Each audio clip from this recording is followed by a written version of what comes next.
Simple আমরা যে ময়ূরের ফাতা ইউজ করি, ময়ূরের পাখা, সেটা ইউজ করতে করতে বোর হয়ে গেছেন অনেক জায়গায় অনেক ভাইব্রেন্ট কালারফুল জিনিস দেখে, তাহলে ময়ূরের পাখা ফেলে দেন, নিজেই বানাতে পারবেন এখন একটু চাইনিজ সিস্টেমে যে কালারফুল ফাতাগুলো আছে সেটা।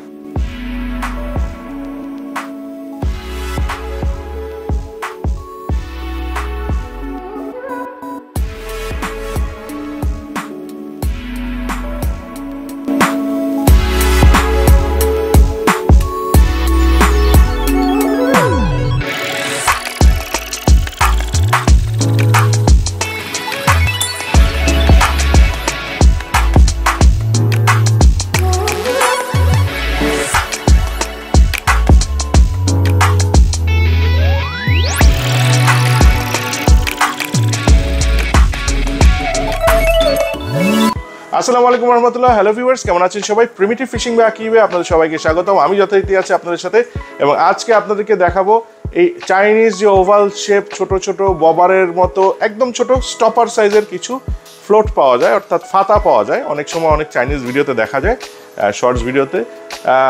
চাইলে আপনি নিজেরা বানাতে পারেন। এখনও বাংলাদেশে কমার্শিয়ালি অ্যাভেলেবল না, এই যে চায়না থেকে এখনও কেউ ইম্পোর্ট করে আনে নেয়, আমি যতদূর দেখছি সেটাই বলছি। তার আগে আমি ভিডিওটা দিচ্ছি যাতে নিজেরাই বানায় নিতে পারেন। খুবই চমৎকার একটা জিনিস। চমৎকার এই কারণে যে এটা দেখতে যেমন সুন্দর ঠিক তেমন এটার সেন্সিটিভিটিও ভালো। খুব যে তফাৎ আছে আমাদের ময়ূরের ফাতার থেকে এটার মধ্যে তা কিছু না, দুটার কাজে একই, যে মাছ খেলে এটা আস্তে উঁচু নিচু করবে, সেম জিনিস আর কি। তবে এটা দেখতে একটু সুন্দর। কীভাবে বানাবেন সেটা আপনাদেরকে সহজে বলে দিচ্ছি। এটা বানানোর জন্য আপনার যেটা দরকার হবে সেটা হচ্ছে পপ আপ বয়লি, ছোটো ছোটো কিনতে পাওয়া যায় বিভিন্ন ছিপ বড়শির দোকানে। আপনি চাইলে দেশের বাইরে থেকেও আনতে পারেন, অথবা শোলা কেটে গোল গোল করে নিতে পারেন, কালার করে নিতে পারেন সেটা। এটার জন্য আপনার লাগবে হচ্ছে স্টপার। সব ছিপ বড়শির দোকানেই পাওয়া যায়, আমাদের কাছেও পাওয়া যায়। বাংলাদেশে এমন কোনো ছিপ বড়শির দোকানে যেখানে পাওয়া যায় না, তো সেখান থেকে আপনি স্টপার নিতে পারেন। নিয়ে এটা আপনাকে আস্তে আস্তে স্টপারগুলো দিয়ে সুতার মধ্যে দিয়েই এটাকে আপনাকে লাগাতে হবে। সো এখানে মেইনলি টোটাল 5টা ব্যবহার করা হয়, 5টা এই ফ্লোট ব্যবহার করা হয়। আমি যেটা করেছি সেটা হচ্ছে উপরে দিয়েছি লাল রঙের, তারপরে দিয়েছি দুটো সবুজ, তারপরে একটা লাল এবং নিচে সবুজ। আচ্ছা, একদম উপরের যে বয়লিটা আছে সেটা স্ট্যাটিক থাকবে, ফাতা উপরে যে নিচে স্টপারটা আছে একদম চাপানো থাকবে, ওটা নড়াচড়া করবে না। এরপরে যে দুটো থাকবে এই দুটোর মধ্যে 1 ইঞ্চির মতো বা হাফ ইঞ্চির মতো করে গ্যাপ দিবেন যাতে নড়াচড়া করতে পারে। তারপরে একটা লাল দিবেন, সেটাও যেন নড়াচড়া না করে, স্ট্যাটিক থাকে। এবং একদম লাস্টে যেটা থাকে সেটা সমস্যা নেই।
এনিওয়েজ, যেভাবে ইচ্ছা আপনি কম বেশি করে দেখতে পারেন, কোনো মানা নাই এটার মধ্যে। প্রশ্ন হচ্ছে এটা রেজাল্ট কিরকম। তো আসেন মাছ একটা ধরেই দেখি রেজাল্ট কিরকম।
গাইস দেখতে পেলেন এই খুব কিউট, নিজেরা যদি বানিয়ে নেন এরকম কিউট একটা ফাতা, একটু ডিফারেন্ট, অনেকে আছে একটু ডিফারেন্ট টাইপের কালারফুল ছিপ কিনবো, অনেকে শখ করে কিনেন, তারা নিজেরা ঘরে বসে এরকম কালারফুল ডিফারেন্ট জিনিস বানিয়ে নিতে পারেন, বানিয়ে নিয়ে আপনারা করতে পারেন।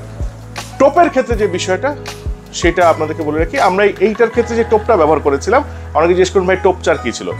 চার কোনো কিছু করি না, টোপ দিয়েছি। টোপ হচ্ছে এই বড়শিতে যেটা গাঁথা হয়েছে সেই টোপটা আমরা যেটা ব্যবহার করেছি সেটাকে আমরা বলি রেডিয়াম টোপ। এটাও নিজেরা বানাতে পারবেন, এটার ভিডিও আমাদের দেয়া আছে, এই ভিডিওর ডেসক্রিপশনে আপনারা পাবেন। এটা আমাদের দেয়া আছে, এটা পিঁপড়া ডিমের বিকল্প হিসেবে ব্যবহার করা যায়, যথেষ্ট ভালো রেজাল্ট, ন্যাচারাল একটা জিনিস, বাসায় বসেই বানাতে পারবেন। আর এছাড়া আমাদের আরও অনেক ভিডিও আছে অনেক রকম গোটা চ্যানেলে, সেগুলো আপনারা দেখবেন। ভিডিও শেষ করার আগে আমরা তো অনেক সময় সতর্কবার্তা দিই অনেক কিছু সম্পর্কে, সো এবারও সতর্কবার্তা দিব। আপনারা অনেকেই জানেন যে ধূমপান স্বাস্থ্যের জন্য ক্ষতিকর, তারপরেও বিভিন্ন দোকানে দেখবেন বিভিন্ন ফ্লেভারের, বিভিন্ন কালারের, বিভিন্ন কোম্পানির ধূম্র শলাকা বা সিগারেট পাওয়া যায়। ধূমপান স্বাস্থ্যের জন্য ক্ষতিকর, তারপরে সিগারেট সব জায়গায় বিক্রি হচ্ছে। ঠিক সেরকম প্রিয় ভাই বন্ধুরা, আপনারা কেউ মাছ শিকারকে নেশায় পরিণত করবেন না। মাছ শিকার একটা লস প্রজেক্ট। সো আপনাদেরকে অনেকে দেখবেন অনেক জায়গায় সোশ্যাল মিডিয়ায়, বিশেষ করে ইউটিউবে আপনাদেরকে সাবধান করা হবে, মাছ ধরা লস প্রজেক্ট।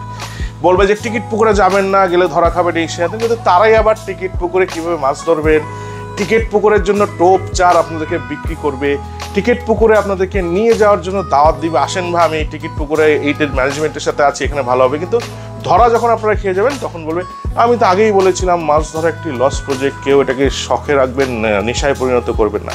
সো এই জিনিসগুলো জাজমেন্ট করবেন, সাবধান থাকবেন এই ধরনের সিন্ডিকেট থেকে, এই ধরনের প্রতারণামূলক প্রচার থেকে। তো এখানে শেষ করছি, সবাই ভালো থাকবেন, সুস্থ থাকবেন, ইনশাআল্লাহ নতুন ভিডিওতে আবারও দেখা হবে। আল্লাহ হাফেজ।